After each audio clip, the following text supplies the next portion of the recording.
Okay, our next lesson is how to do this floral crochet embellishment. It's from the Ephemera Cardigan, which is a free pattern on Berroco.com. This is basically one long strip of sock yarn. I basically took a sock yarn, a self-striping sock yarn that I liked the color of. This is Happy by Wendy. And I made a strip. The strip I used for the fronts of these cardigans was actually 5 feet long. And what you do is you just chain about a 5 foot long strip and then work one row of single crochet. We have tutorial videos on our website on how to do both of those things. And afterwards I worked a scalloped edge. Again, we have videos on our website how to do this. And I made just a really long chain of it, and then I'll show you how to attach it so it looks like this. So I liked the idea of using a really long strip to do all of the flowers, and that required me having to sort of be a little bit adventurous about how I place these flowers. So you can start either by sewing it down, just thread the end of leave a long tail for yourself, or you can use the matching yarn from the sweater, or you can use some sewing thread, but whatever you use, thread it on a tapestry needle, and start either at the beginning or in the middle of the flower, and just start whip stitching right here. You just pick this up,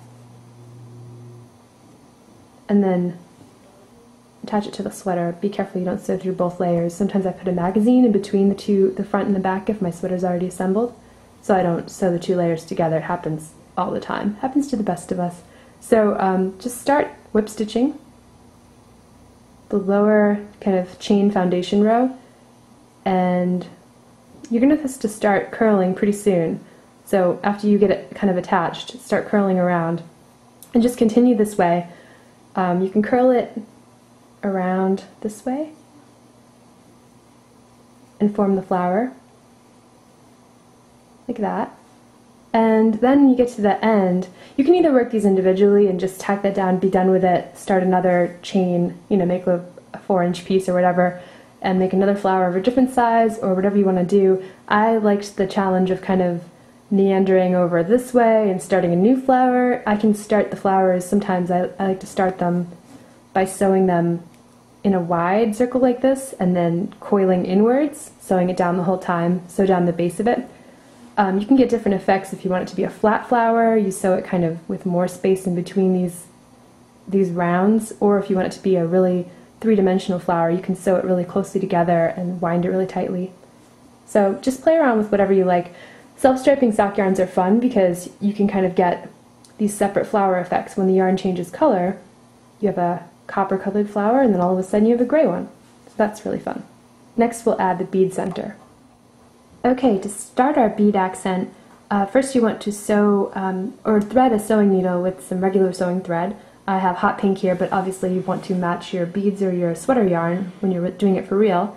It can be hard to get a knot on sewing thread to stick into knitted fabric, so what I like to do is make a knot at the end here, and then you have your two strands, and pass the sewing needle through the two strands like this. And then tighten. Actually, yeah, you have to go into the fabric too, make a stitch. And tighten it, and that will hold it to the fabric securely.